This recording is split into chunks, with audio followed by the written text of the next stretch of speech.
지난 금요일 그저께죠.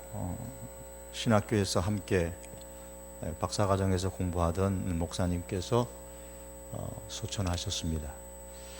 김포에서 개척을 해서 교회당을 짓고 입당한 지가 이제 1년 정도 조금 지났는데 천국 가셨어요. 나이가 저보다 많으면은 그러셨구나. 그런데 나이가 저보다도 좀 어리신 분이셨습니다. 누구나 뭐 이런저런 이유로 천국을 빨리 가고 싶은 분은 계시지 않을 것 같습니다. 새똥을 밟고 살아도, 새똥으로 집을 짓고 살아도 이 땅에서 살고 싶어 하는 것이 사람의 인지상정이라 생각을 합니다. 하지만 천국을 좀 보고 싶기는 하죠. 그죠? 성경에 보면 천국을 우리에게 살짝, 아주 살짝 보여주는 것이 요한계시록의 일부분이 나오고, 구약에서는 성막을 통해서 살짝 보여줍니다. 성막이 중요한 이유는 그 성막이 천국의 모형으로 하나님께서 설계해 주셔서 사람에게 주신 것이기 때문입니다. 히브리서 8장 5절에 보시면 그들이 섬기는 것은 하늘에 있는 것의 모형과 그림자라.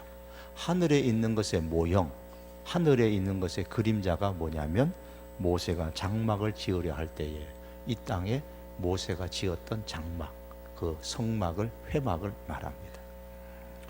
이 회막은 하나님께서 내게 보이던 본을 따라 지은 것이라고 말씀했습니다.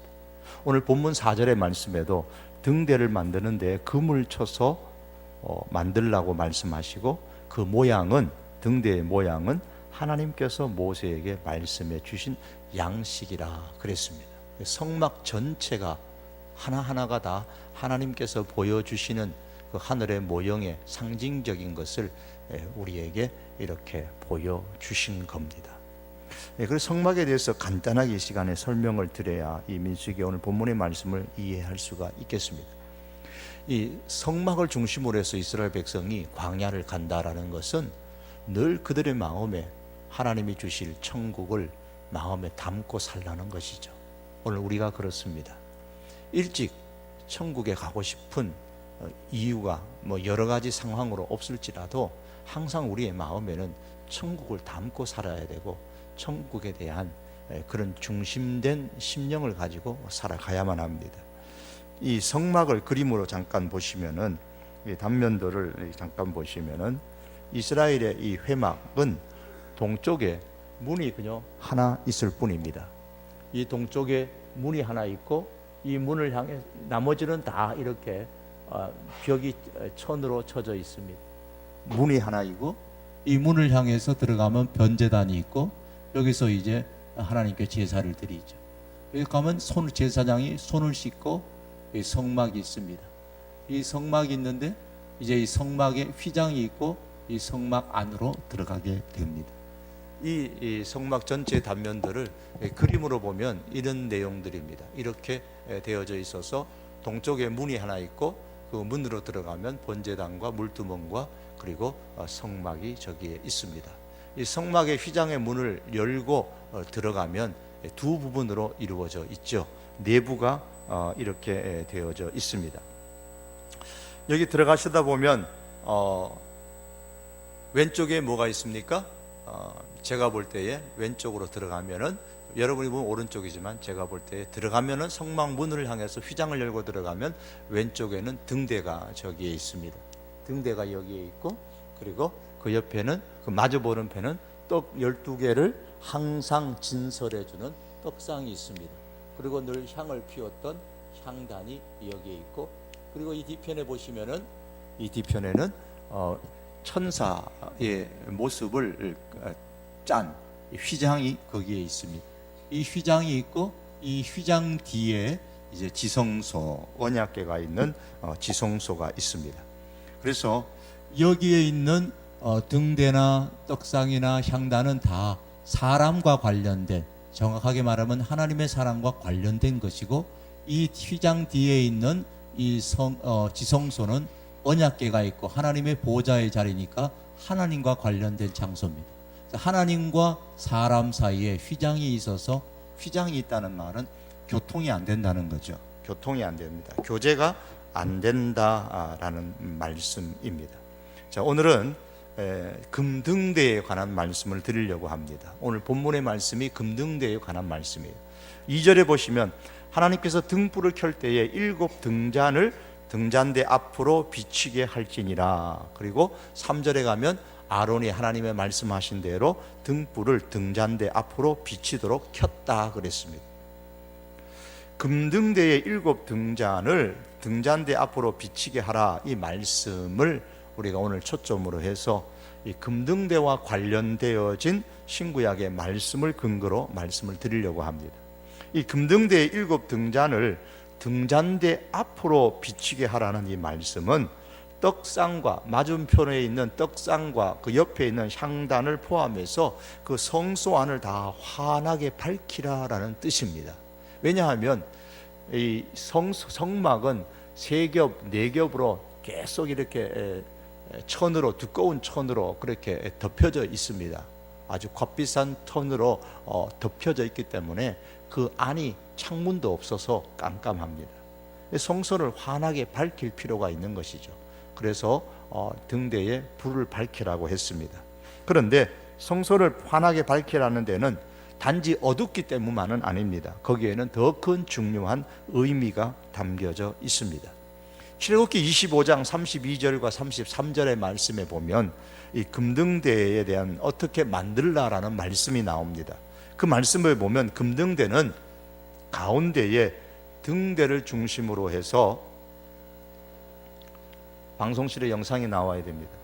등대를 중심으로 해서 양쪽에, 이 등대를 중심으로 해서 양쪽에 이렇게 가지가 3개가 나와 있죠. 총 합계 등대가 6개가 있습니다.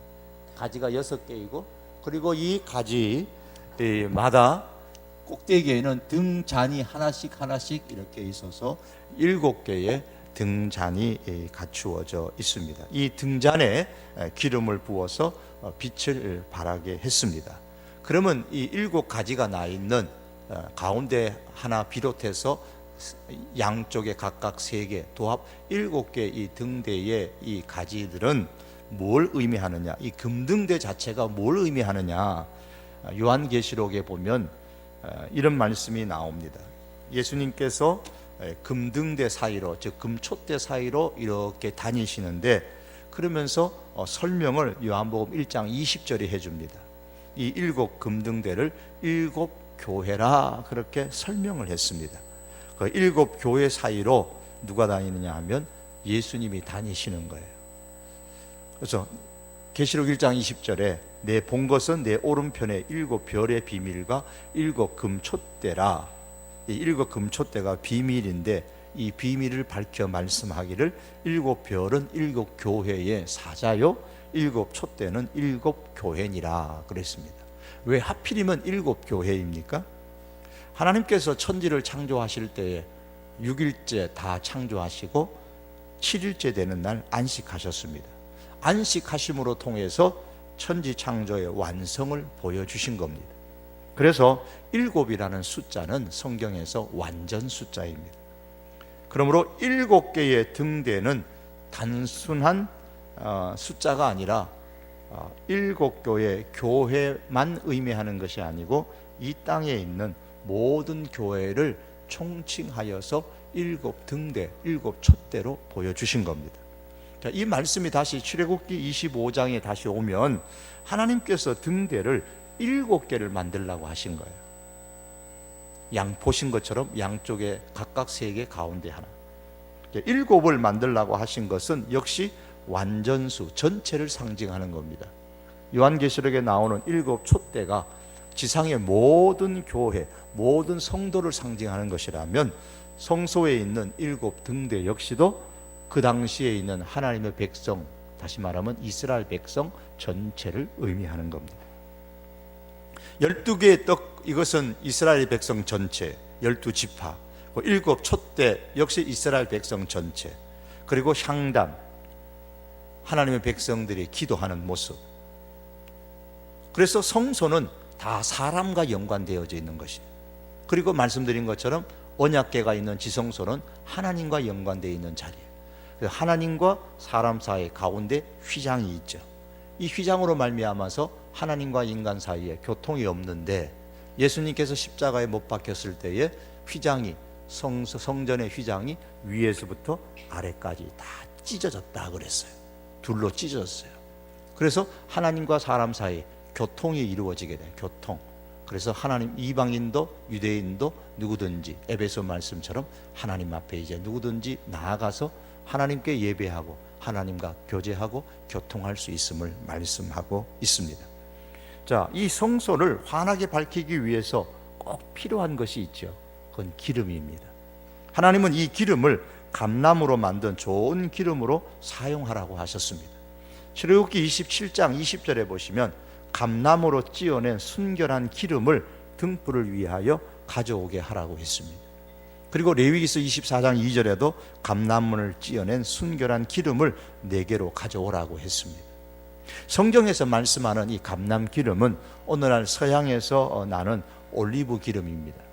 요즘도 유럽을 여행하시다 보면 이 가이드가 올리브유에 대해서 설명을 참 많이 하는 것을 들을 수가 있는데, 그 설명을 들으면 올리브유를 만드는 과정이나 방법에 따라 가지고 그 기름의 질이 천차만별이고 따라서 가격도 천차만별이라고 합니다.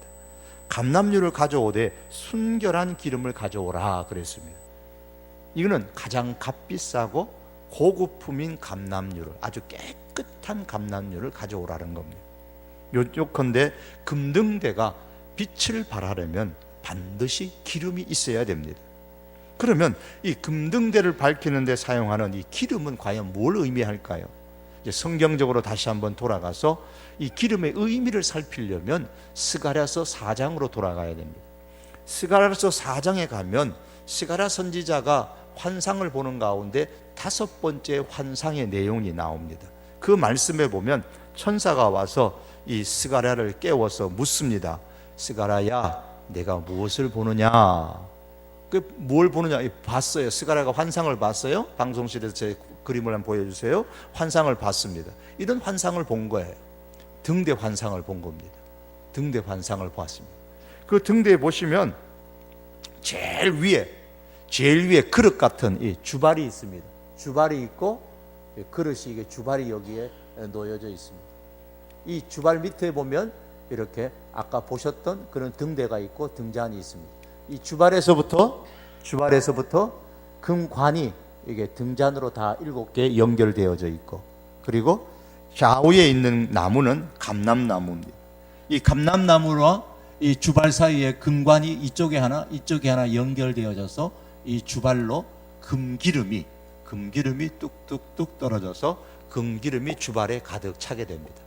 금기름이 주발에 가득 차게 되면 이 기름이 다시 금관을 통해서 7개의 등잔으로 각각 이제 분배가 되어지고 등불을 켜게 되는 것이죠.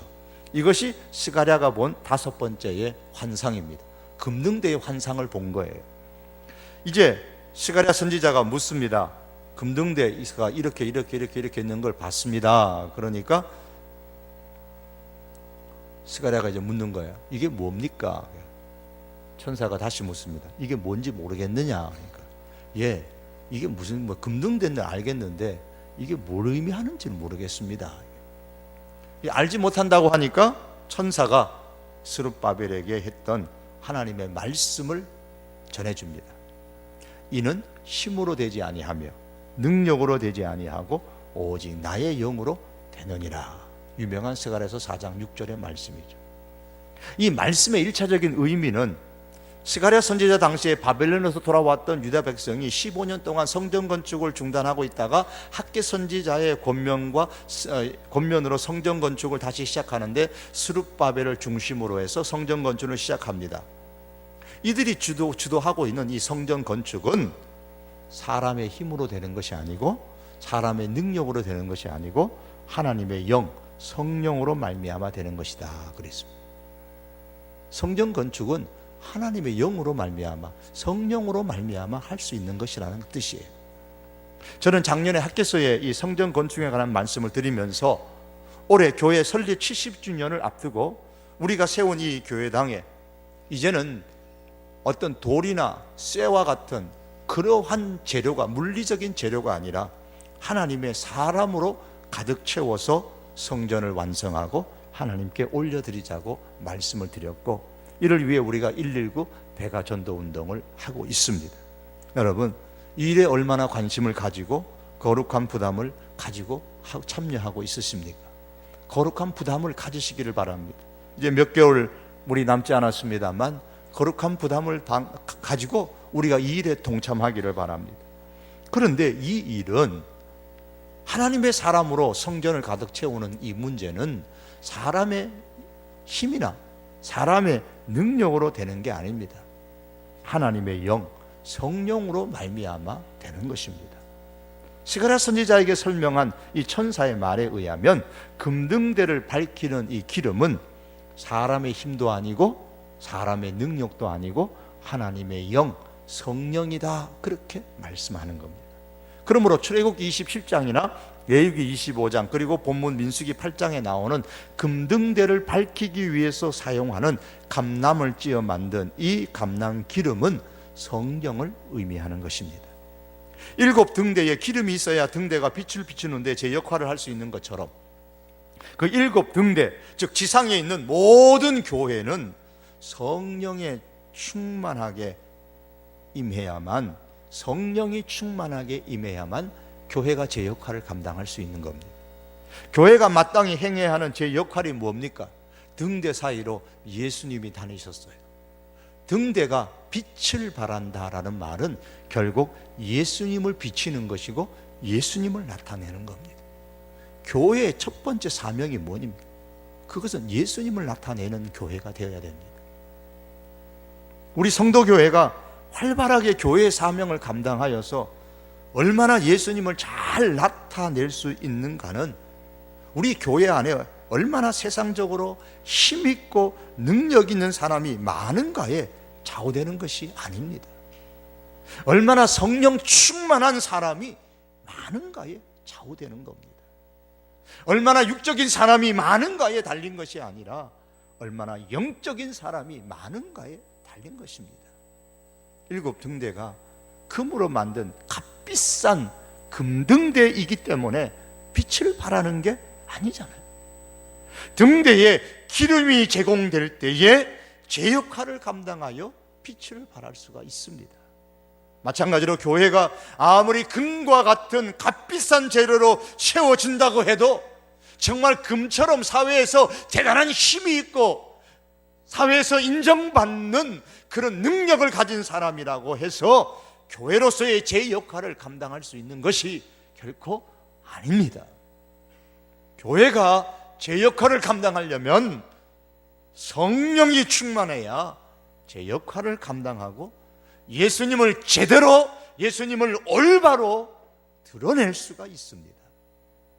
그런데 하나님은 이 등대가 제 역할을 감당할 수 있게 만드는 이 기름을 이스라엘 백성들로 하여금 가져오라고 하셨습니다. 출애굽기 27장 20절에 보면 너는 또 이스라엘 자손에게 명하여 감람으로 찧어낸 순결한 기름을 등불을 위하여 내게로 가져오게 하고 그랬어요. 이 동일한 말씀이 레위기서 24장 2절에도 말씀합니다. 이스라엘 자손에게 명하여 내게로 가져오게 하라고 하셨습니다. 그렇습니다. 교회가 교회로서의 제 역할을 감당하려면 성령이 충만해야 되는데 이 성령의 충만은 하나님의 사람들이 가지고 와야 되는 거예요. 등대에 필요한 기름을 이스라엘 사람들이 가져와야 했듯이 교회에 필요한 성령의 충만은 우리 성도들로 통하여 저와 여러분들로 통하여서 채워져야만 하는 겁니다. 즉 성령 충만한 하나님의 사람들이 교회에 가득해야 한다, 그 말씀입니다.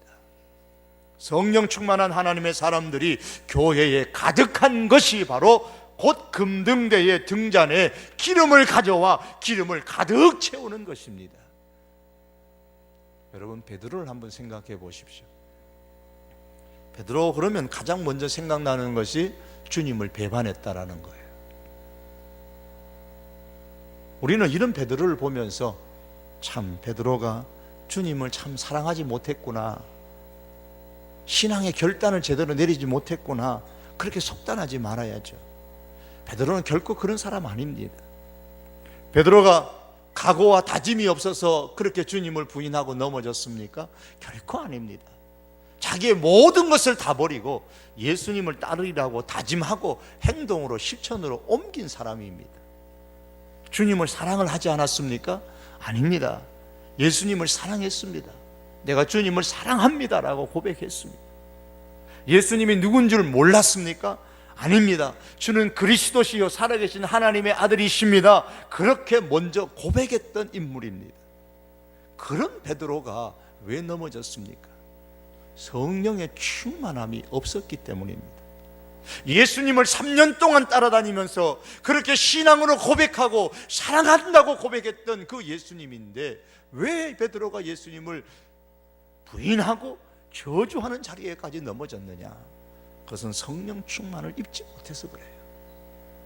사도행전에 나타난 성령 충만을 받고 난 이후의 베드로의 모습은 복음서에 나오는 베드로하고는 완전히 다릅니다. 완전히 변화됩니다.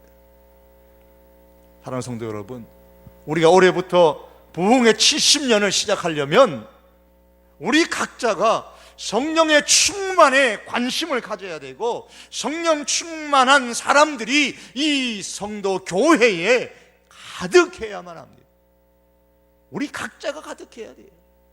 이로 통해서 우리 성도 교회가 사람이 주관하는 교회가 아니라 성령께서 주관하시는 건강한 교회가 되고 예수님을 밝히는 교회의 사명을 감당하는 그런 성도 교회가 될 수 있기를 바랍니다. 본문 2절에 보시면 금등대와 관련하여서 등불을 켜 비치게 하라고 했습니다. 그런데 레위기서 24장 2절에 보니까 계속해서 등잔불을 켜두라고 했습니다. 출애굽기 27장 20절에서도 끊이지 않게 등불을 켜라 그랬어요. 등불이 꺼지면 안 돼요. 계속 켜둬야 됩니다. 끊이지 않게 계속 등불을 켜 빛을 비추어야 하는 것처럼 교회는 끊이지 않게 계속해서 예수님을 나타내는 그런 교회가 되어야 됩니다. 어느 한때에 교회가 빛을 비추는 교회가 되면 안 됩니다. 계속하여서 예수님을 드러내고 빛을 비추는 교회가 돼야 돼요. 그렇게 되려면 기름이 떨어지지 않도록 계속해서 공급해야 됩니다.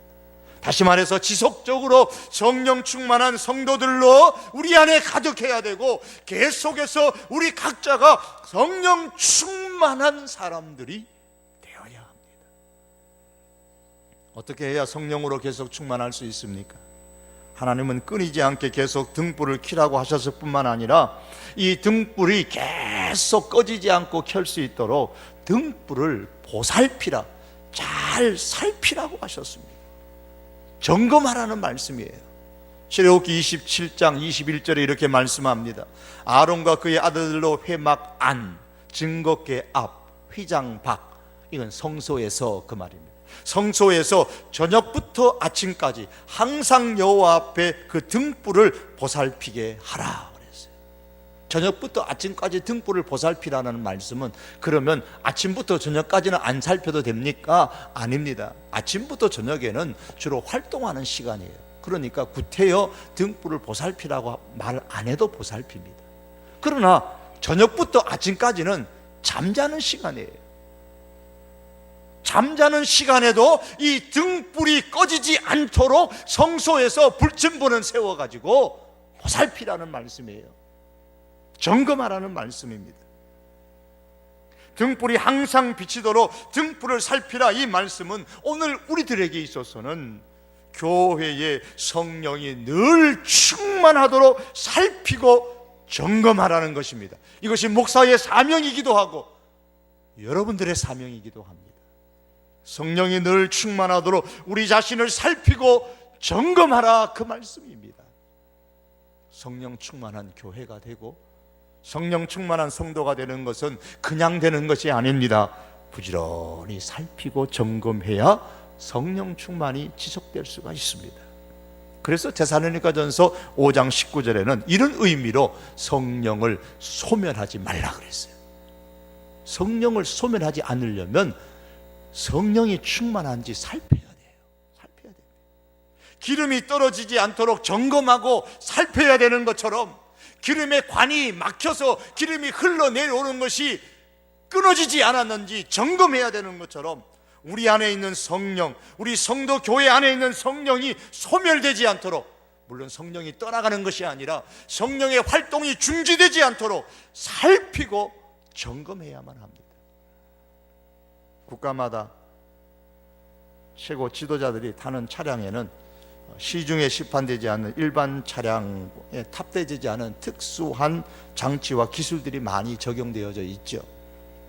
몇 년 전에 중앙일보 23면에 미국의 전 대통령이었던 오바마 대통령이 타는 차량에 대한 기사가 나온 적이 있었는데, 금요예배 때 제가 잠시 말씀드린 기억이 있네요. 차량의 길이가 5.5m, 방탄 기능도 있고 위성 기능도 있고 또 통신 시설도 장착되어 있고 체류탄도 발사할 수 있고 차 안에서 응급 수술도 가능하고. 그런데 이런 엄청난 미국 대통령의 그 차가 한 번은 오바마 대통령이 이스라엘에 도착했을 때에 고장이 나가지고 재기등을 하지 못했다고 합니다. 백악관 측에서 이유에 대해서는 언급하진 않았지만은 세계 여러 언론들은 원래 이 차에는 경유, 디젤이 연료가 들어가야 되는데 운전자가 실수해서 휘발유를 넣은 것이 고장의 이유라고 그렇게 서로 이야기를 했습니다. 사실은 모르겠어요. 폭탄에도 끄떡없고 무기까지 장착한 차량인데 연료 한 번 잘못 넣어서 견인 트럭에 끌려가야만 됩니다. 왜 이런 어처구니 없는 일이 일어납니까? 제대로 살피지 않았어. 점검하지 않았어요. 살피고 점검하지 않았기에 차에 필요한 기름을 제대로 공급하지 않은 겁니다. 사랑하는 성도 여러분, 우리는 늘 성령님께서 내게, 우리 성도교회에게 충만한가를 살펴야 됩니다. 등대는 멋있게 금으로 만들었습니다. 얼마나 찬란합니까? 그러나 중요한 것은 기름이 어떠냐는 거예요. 아무리 차에 기름을 가득 채워도 여러분, 차를 사용하면 기름이 없어지기 마련이잖아요. 여러분, 우리가 성령 충만해서 하나님의 일을 하잖아요. 교회를 섬기고 주님을 섬기고 복음과 하나님의 나라를 위해서 섬기면 섬길 때마다 성령이 어떻게 되냐면 역사하셔서 어떤 면에서 성령이 소멸되는 것과 같은 거예요. 점점 기름이 줄어드는 것처럼 성령의 기름이 점점 줄어드는 것과 같아요. 그래서 성령의 기름을 계속 채워야 되는데 한번 성령 기름을 채웠다고 해서 채우지 않고 계속해서 섬기다 보면 성령의 기름이 뚝 떨어지게 되죠. 그렇기 때문에 우리 자신은 교회를 섬기면 섬길수록 우리 교회가, 그리고 내 자신이 성령의 기름이 다 소멸되지 않았는지를 살피고 점검하는 데 부지런해야만 되는 겁니다. 교회가, 우리 자신이 성령이 충만하면 어떻게 된다고요? 이미 말씀드린 것처럼 예수님이 제대로 드러나게 됩니다.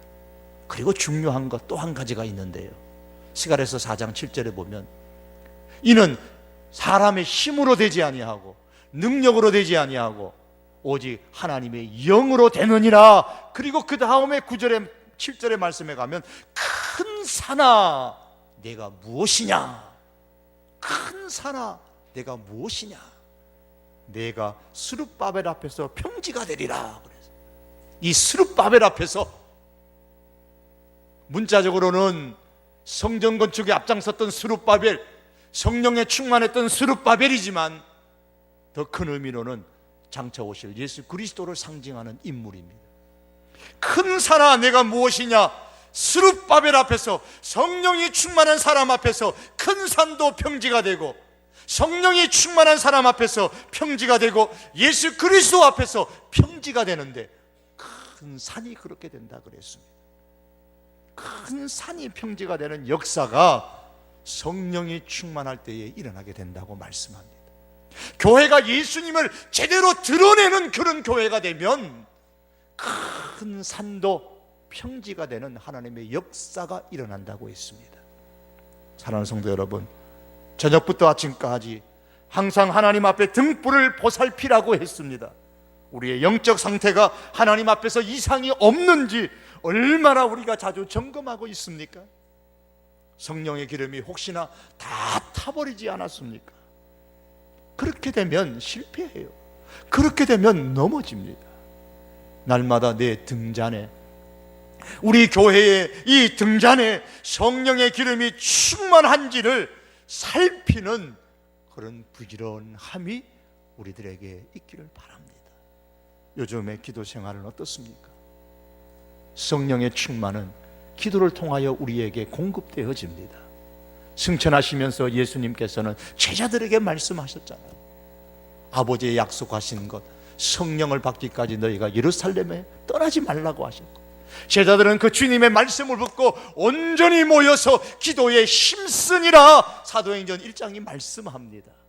온전히 기도에 힘썼을 때에 성령의 충만함을 그들이 받았습니다. 교회가 성령으로 충만했습니다. 교회가 성령의 충만한 사람으로 가득하게 되어졌습니다.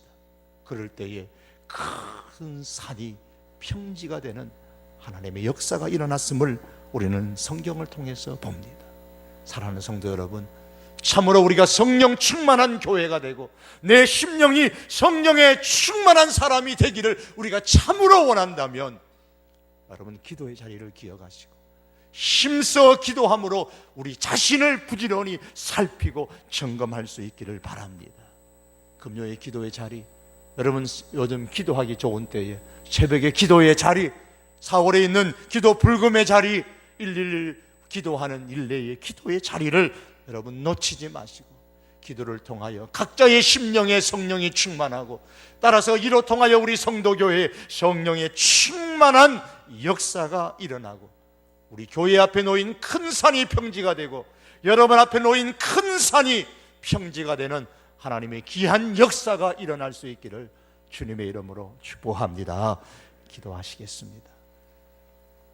하나님 아버지, 여기 아름답고 귀한 교회 세워 70년 동안 사용하여 주셨으니 감사합니다.